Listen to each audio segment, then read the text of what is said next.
Hello my name is Abhay, welcome back to my YouTube channel. और आज हम बात करेंगे कि भाई यूजीसी नेट के एग्जाम फॉर्म भी रोल आउट हो गए। आप सब लोगों ने फॉर्म भी भर दिए। अब पेपर आपके सर पर नाच रहा है, टिंग डांस कर रहा है। लेकिन मैं आपको बताने जा रहा हूं कि भाई इंग्लिश लिटरेचर में हम सब जानते हैं कि ब्रिटिश लिटरेचर में बहुत सारे क्वेश्चंस बनते हैं।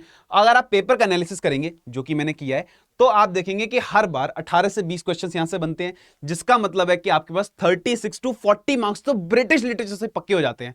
अब ब्रिटिश लिटरेचर में किस किस तरह से क्वेश्चंस पूछे जाते हैं या कहां कहां से क्वेश्चंस बन जाते हैं, उसके बारे में मैं आपको बताऊंगा। पूरा एनालिसिस किया है, कौन कौन सी एज से क्या क्या पढ़ना है वो सब अच्छे से समझेंगे। पूरा इस वीडियो को देखना है यार एंड तक। देखो, मोस्ट इंपोर्टेंट राइटर्स से क्वेश्चंस बनते हैं, ये हम जानते हैं। फिर मोस्ट इंपोर्टेंट राइटर्स के मोस्ट इंपोर्टेंट वर्क से क्वेश्चंस बन जाते हैं।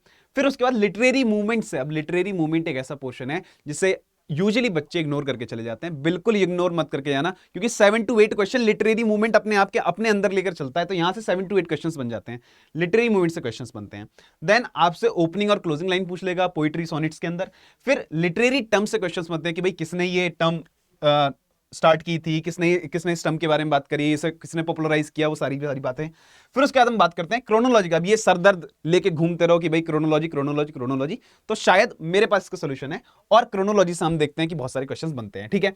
यूजीसी नेट में और इस बार तो सीयूटी पीजी में भी क्रोनोलॉजी से बहुत सारे क्वेश्चंस बने थे। तो लिटरेचर के सब बच्चों का जो दर्द है ना, वो क्रोनोलॉजी है। तो देखेंगे क्रोनोलॉजी से कैसे हम बच सकते हैं या उसको किस तरह से टैकल किया जा सकता है। चलिए, फिर उसके बाद हम बात करते हैं मेजर और माइनर कैरेक्टर से। इसके बारे में भी यहां से कई सारे क्वेश्चंस बन जाते हैं, मेजर माइनर कैरेक्टर से। मेजर राइटर के माइनर कैरेक्टर से। टिप है भाई, मेजर राइटर का माइनर कैरेक्टर और माइनर राइटर का मेजर कैरेक्टर, ये बिल्कुल याद रखना है, बिल्कुल मिस आउट नहीं होगा किसी भी चीज पे। फिर उसके बाद मेजर जर्नल से क्वेश्चंस बनेंगे। 2-3 क्वेश्चन तो जर्नल से आते ही आते हैं। यूजीसी नेट की औकात नहीं है भाई साहब की बिना जर्नल के क्वेश्चन बनाते। जर्नल तो चाहिए ही चाहिए, तो मैगजीन से जर्नल से क्वेश्चन जरूर आते हैं। वो टेटलर, स्पेक्टेटर, रैम्बलर, इडलर, वो सारे के सारे क्वेश्चन वहां से आपको देखने को मिलेंगे हर बार। और बहुत ही स्ट्रेट आउट क्वेश्चन, मुंह पे चपत मार के पूछ लेता है, बताओ ये कब आया था, बताओ ये कौन कौन से दिन को पब्लिश हो रहा था, ऐसे डायरेक्ट डायरेक्ट क्वेश्चन पूछ लेता है।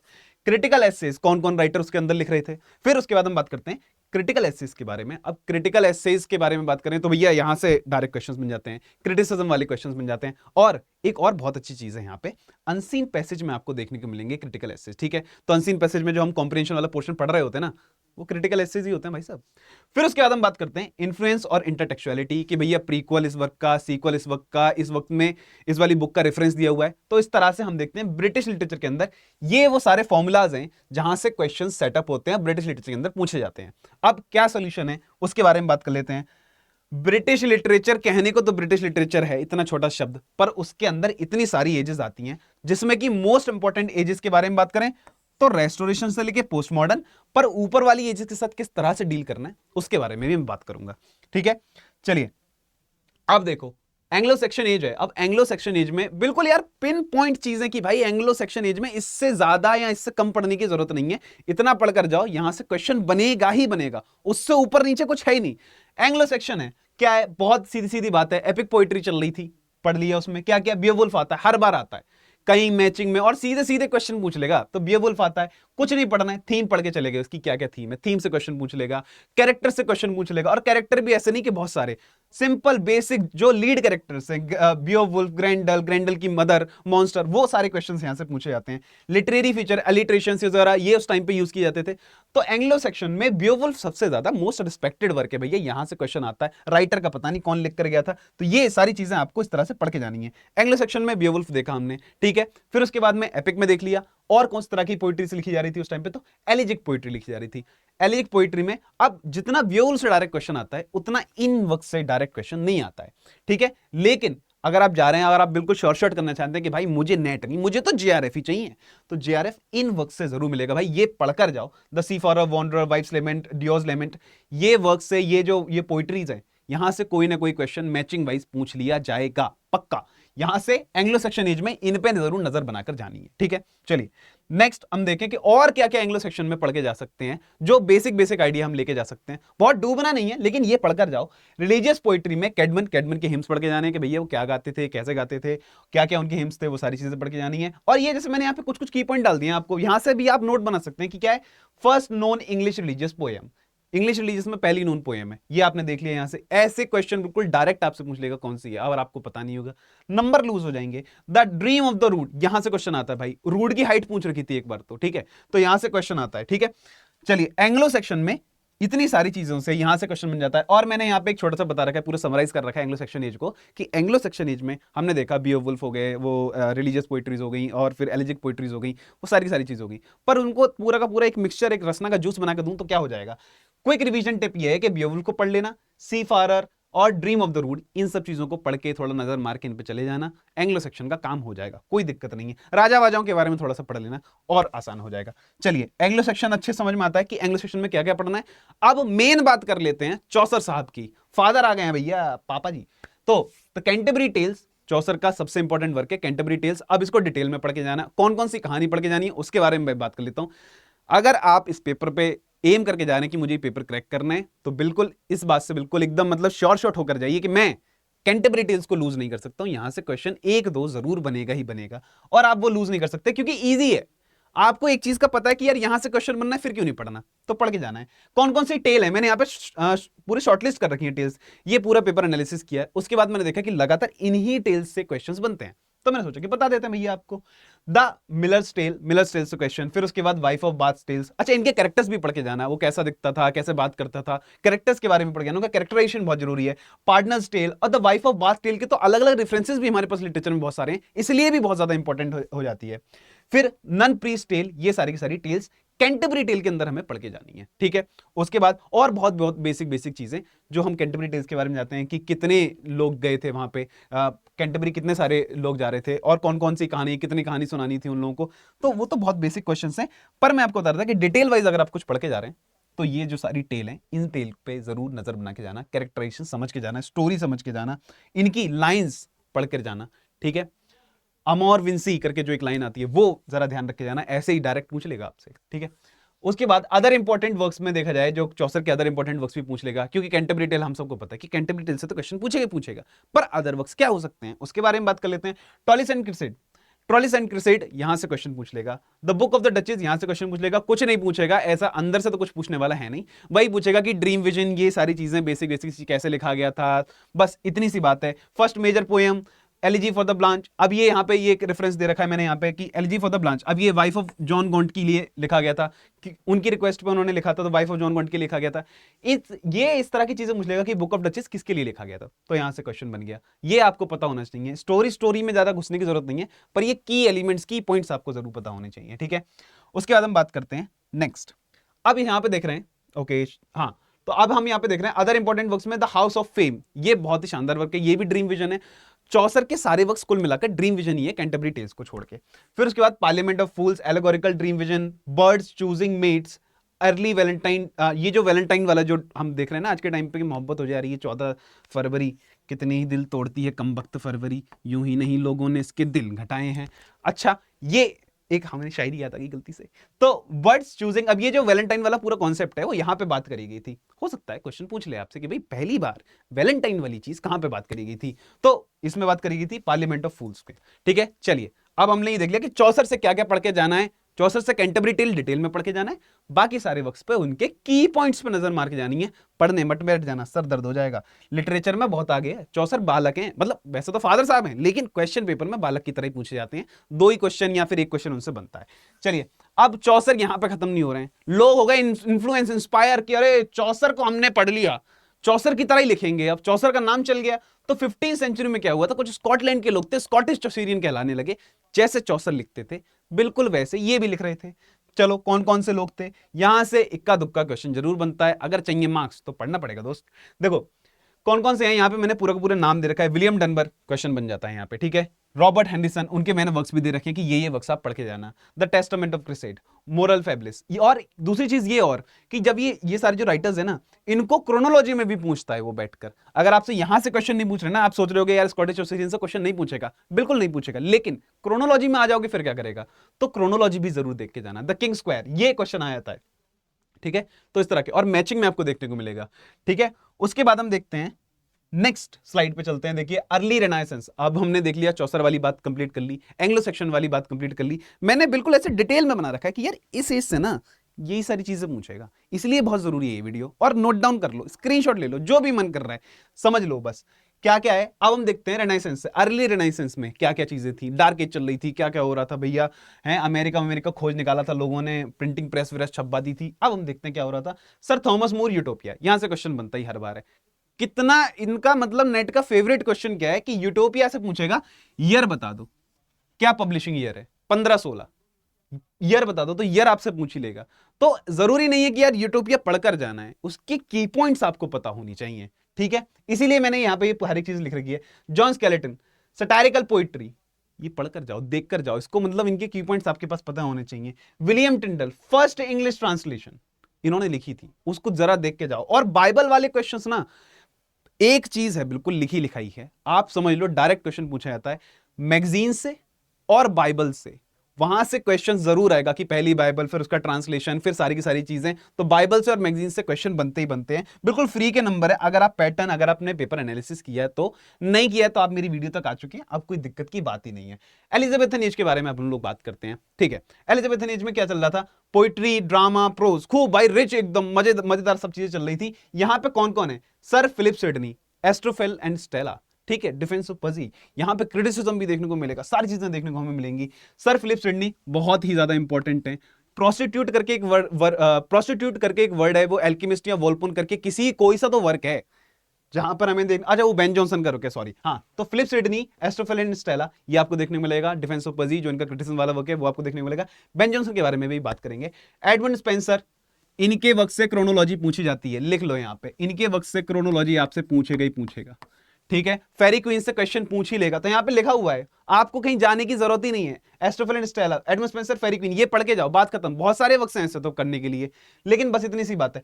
क्रिस्टोफर मार्लो, क्रिस्टोफर मार्लो का डॉक्टर फॉस्टस पढ़ के जाओ, जियो ऑफ माल्टा पढ़ के जाओ, ये बहुत बेसिक, टेम्बुलिन, ये बहुत बेसिक से वक्त आपको स्टोरी पता होनी चाहिए, समरी इनकी पता होनी चाहिए, और इनकी की डिटेल पॉइंट्स, ये सारी चीजें आपको पता होनी चाहिए।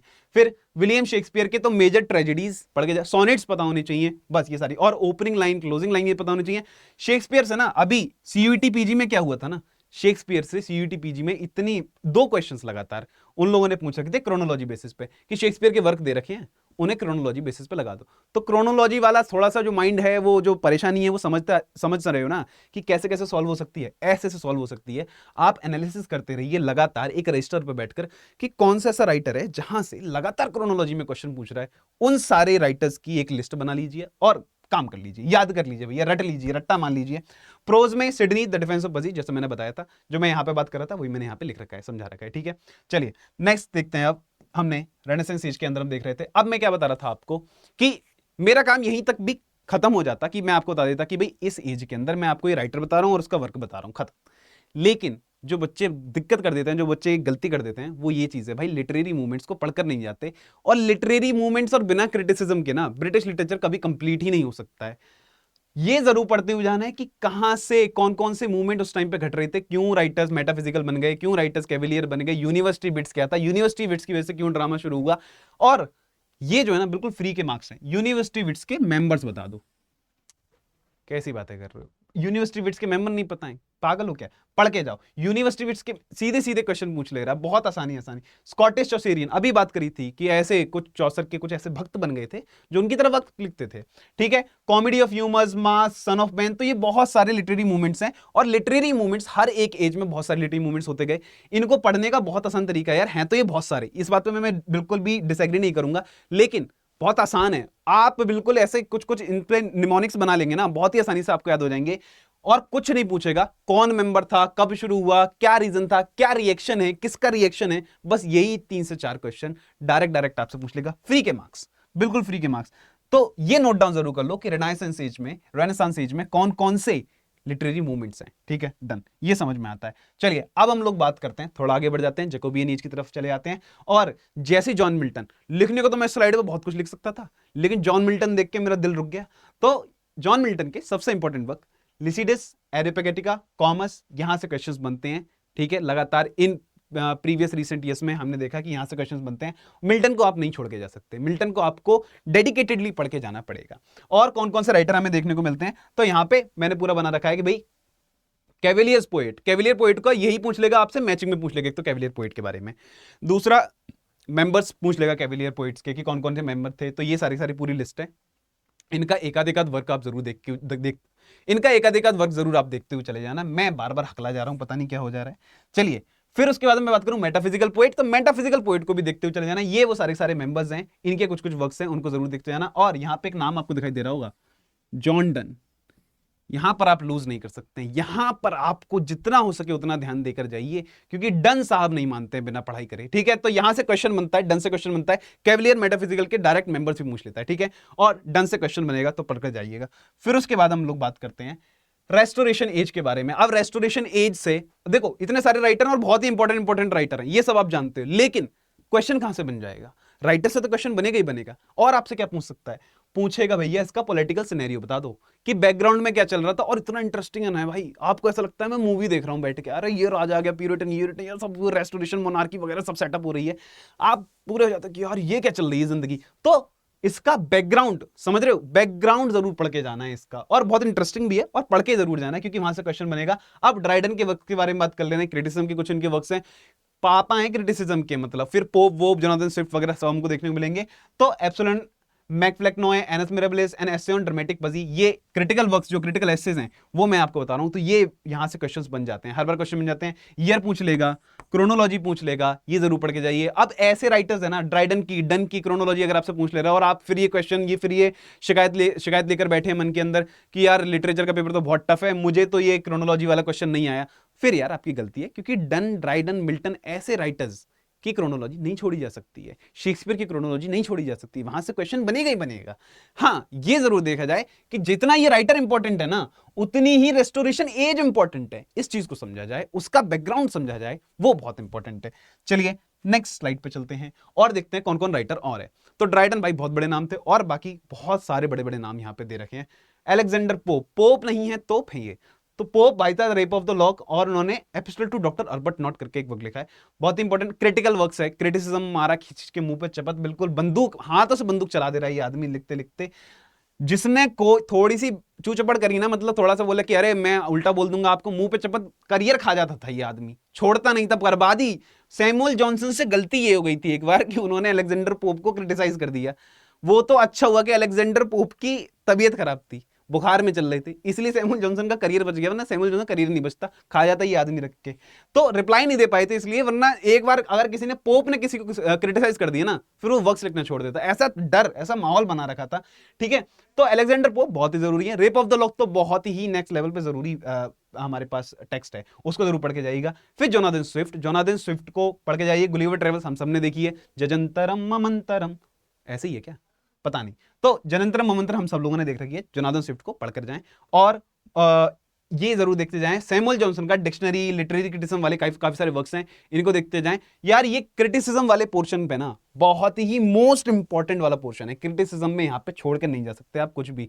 और मैं एक चीज और बताऊं भाई, मेरा ना बहुत ही ऐसे फेवरेट, ऐसे पर्सनल फेवरेट है, यहाँ पे मैं तो पढ़ता ही नहीं कि इसने इसको बोल दिया, मैं सोच लेता हूँ, गालियों पे चला जाता हूँ, अरे भाई पोप ने बोल दिया, अरे ऐसे ऐसे कैसे कर देगा मुझे, मैं बताता हूँ मैकफ्लेक्नोय क्या चीज है, मैं लिख के दिखाऊंगा आपको। डॉक्टर अर्बर्ट नॉट, मुझे गधा बोल रहे, मैं बताता हूँ डॉक्टर अर्बर्ट नॉट, मैं सारी चीजें बताता हूँ। तो ये पढ़ने के तरीके हैं यार, लिटरेचर ये जीने के तरीके हैं। क्या पढ़ रहे पता नहीं, किताब में लगे बैठे थे ऐसे ऐसे करके, नहीं ऐसे पढ़ के देखो ना भाई, मम्मी पता चला क्या, अरे क्या ये पोप ने बोल दिया, इसको क्या बोल दिया, उन्हें बता दो, पूरी ऐसे पंचायत सेट कर दो। गुल्लक में देखा था ना, तुम्हें नहीं पता, मैं बताता हूं, तो वैसे ही पूरा सेट कर देना है। गुल्लक में नहीं देखा, पता चला पोप ने क्या बोला, क्या बोला, अपने माइंड में कॉन्सेप्ट क्लियर हो गए, अपने माइंड में समझ गए। टेक्स्ट थोड़ा ही है, चुगली है, चुगली पढ़ने को दे रहे हैं, चुगली पढ़ो आराम से बैठ के, ठीक है। उसके बाद अब एनलाइटनमेंट एज में राइटर्स देखे, वर्क्स देखे, क्या क्या इंपॉर्टेंट थे। अब क्या देखना बहुत जरूरी है, दोबारा से बोलूंगा, लिटरेरी मूवमेंट्स नहीं छोड़ के जा सकते हैं।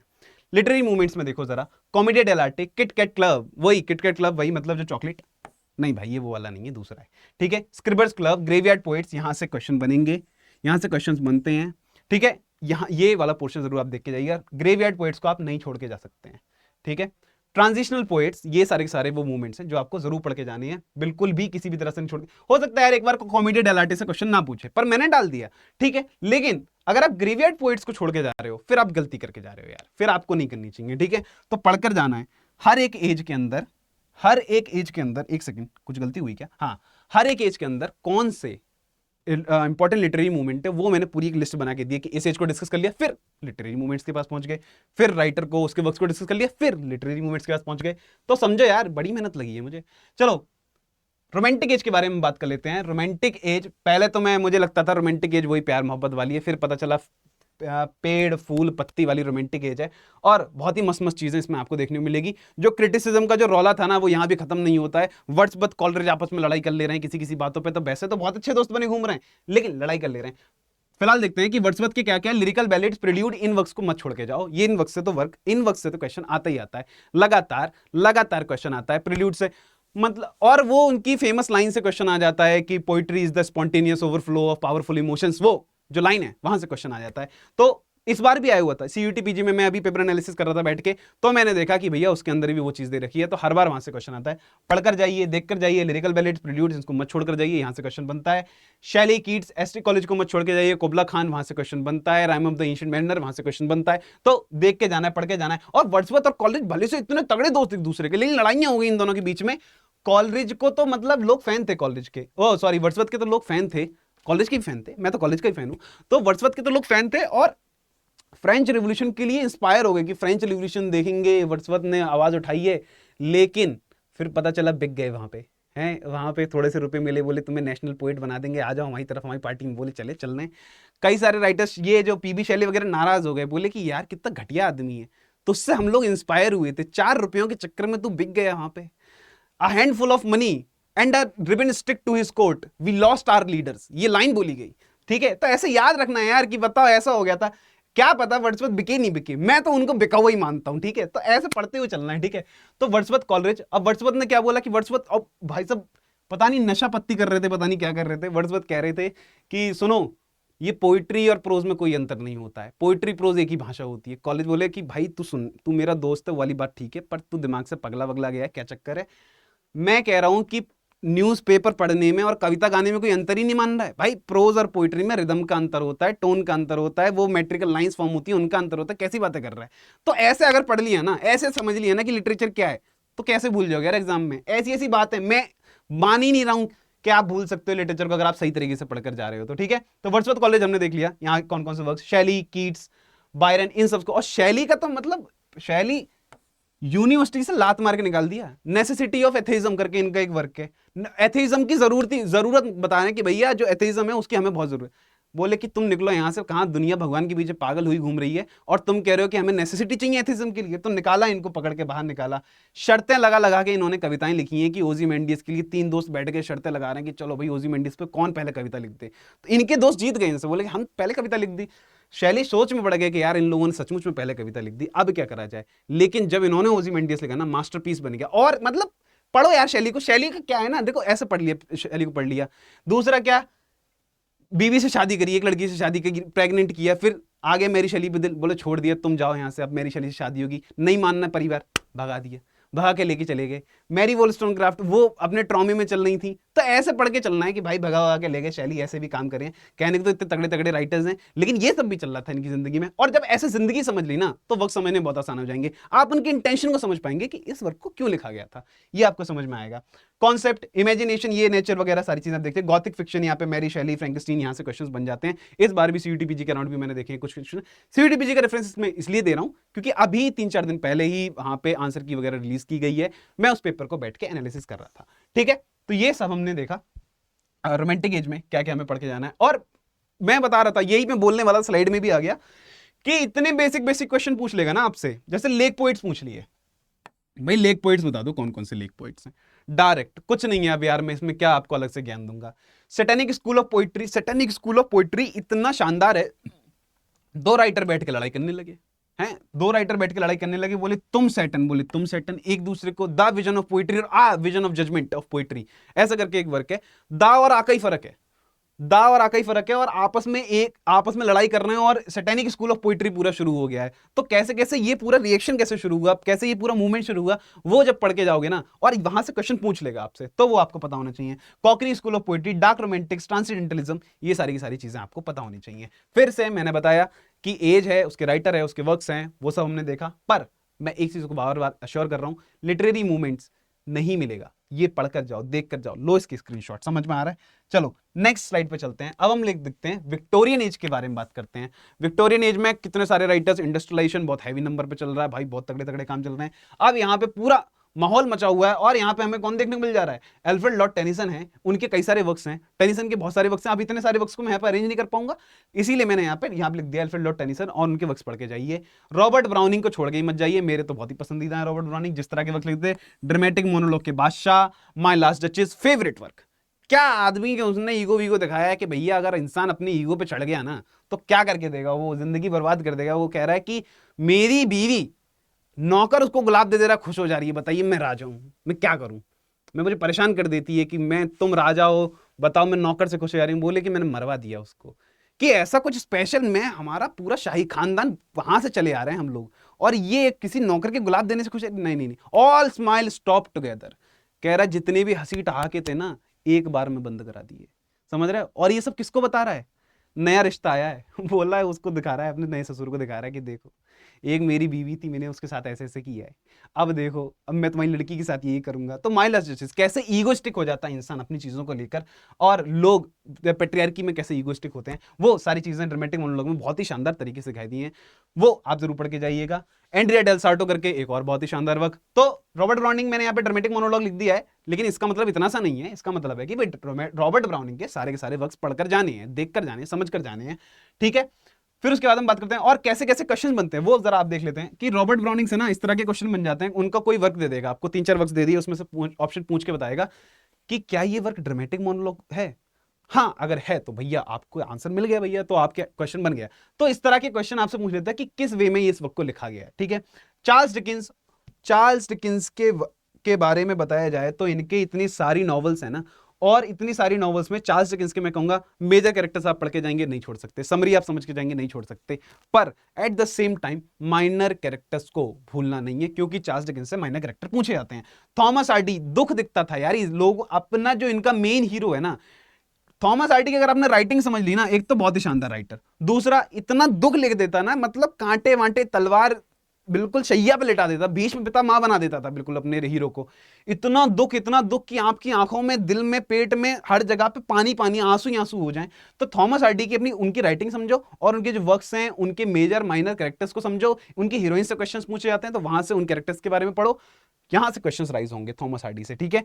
चलिए अब हम मूव करते हैं नेक्स्ट, विक्टोरियन एज, ये नेक्स्ट स्लाइड। और नेक्स्ट स्लाइड पे हम लोग क्या बात कर रहे हैं, वापस से वही बात कर रहे हैं एक बार फिर से कि लिटरेरी मूवमेंट्स को पढ़ के जाना है। विक्टोरियन एज के कौन से लिटरेरी मूवमेंट्स हैं वो मैंने यहाँ पे दे रखा है। एस्थेटिसिज्म, खूबसूरती ही दुनिया है, पढ़कर जाओ हैं। ऑस्कर वाइल्ड बिल्कुल प्रोपोनेंट मेंबर हैं एस्थेटिसिज्म के, बोल रहे हैं कि सारे वर्क सिर्फ प्लेजर के लिए लिखे जाते हैं। तो ये सारे ऑक्सफोर्ड मूवमेंट है, five side poetry, realism, naturalism, इंप्रेशनिज्म, symbolism, imagism, ये सारे के सारे लिटरेरी मूवमेंट्स को पढ़कर जाओ। रीजंस उसमें भी इन सब जैसा ये एस्थेटिसिज्म, अब आपको पहले से पता है, प्री रेफलाइट ब्रदरहुड, डीजी रोसत्ती, ये आपको पहले से पता है, इनको नहीं छोड़कर जा सकते हैं यार। इनको अगर छोड़ के जाना है तो मतलब बेवकूफी, मतलब अपने पैरों पे कुल्हाड़ी मारकर जाना। क्योंकि मैं दोबारा बताऊंगा, ब्रिटिश लिटरेचर से 40 नंबर, कितने 40 नंबर बनते हैं, समझ रहे हो। फिर उसके बाद हम बात करते हैं मॉडर्न एज के बारे में। अब एक मैं पहले बता चुका हूं कि रेस्टोरेशन से लेकर पोस्ट मॉडर्न तक बहुत ही इंपॉर्टेंट एज है, वहां से आपको कुछ नहीं छोड़ के जाना है, सब कुछ पढ़कर जाना है, रट्टा मारकर जाना है। और उसमें से भी मैं अगर बहुत स्पेसिफिक बता दूं ना आप लोगों को, तो स्पेसिफिक की बात यह है कि रोमांटिक से लेकर पोस्ट मॉडर्न तक और रोमांटिक से लेकर मॉडर्न तक तो बहुत ही इंपॉर्टेंट पोर्शन है जो आपको किसी भी कीमत पर नहीं छोड़ सकते हैं। तो मॉडर्न एज, यहां से मैक्सिमम नंबर ऑफ क्वेश्चंस बनते हैं, पढ़कर जाओ। क्या क्या है, टीएस इलियट, वेस्टलैंड इतना बड़ा वर्क है कि अगर पढ़ने बैठ गए ना तो जिंदगी खत्म हो जाएगी, वेस्टलैंड नहीं खत्म होने का। और अलग अलग इतने फ्रेगमेंटेड उसमें रेफरेंसेस दिए गए ना कि परेशान हो जाओगे, लेकिन की पॉइंट्स को जरूर पढ़कर जाओ, ठीक है। इंटरटेक्चुअलिटी वाले इतने जो मैं आपको बताता हूं, इन्फ्लुएंशियल और इंटरटेक्चुअलिटी वाले रेफरेंसेस वहां पे आपको देखने मिलेंगे, तो वेस्टलैंड में आपको देखने को मिलेंगे। टीएस इलियट, जेम्स जॉयस के इतने सारे वर्क है, वर्जीनिया वुल्फ, हर तरफ वर्जीनिया वुल्फ का डंका बजता है भाई साहब। इंग्लिश लिटरेचर के पेपर के अंदर कोई भी एग्जाम हो, वर्जीनिया वुल्फ को नहीं छोड़ के जा सकते। फेमिनिज्म के अंदर पूछी जाती है, Room of One's Own, Mrs Dalloway, Orlando, इतने सारे वर्क्स हैं। वर्जीनिया वुल्फ तो बिल्कुल नहीं छोड़ के जा सकते।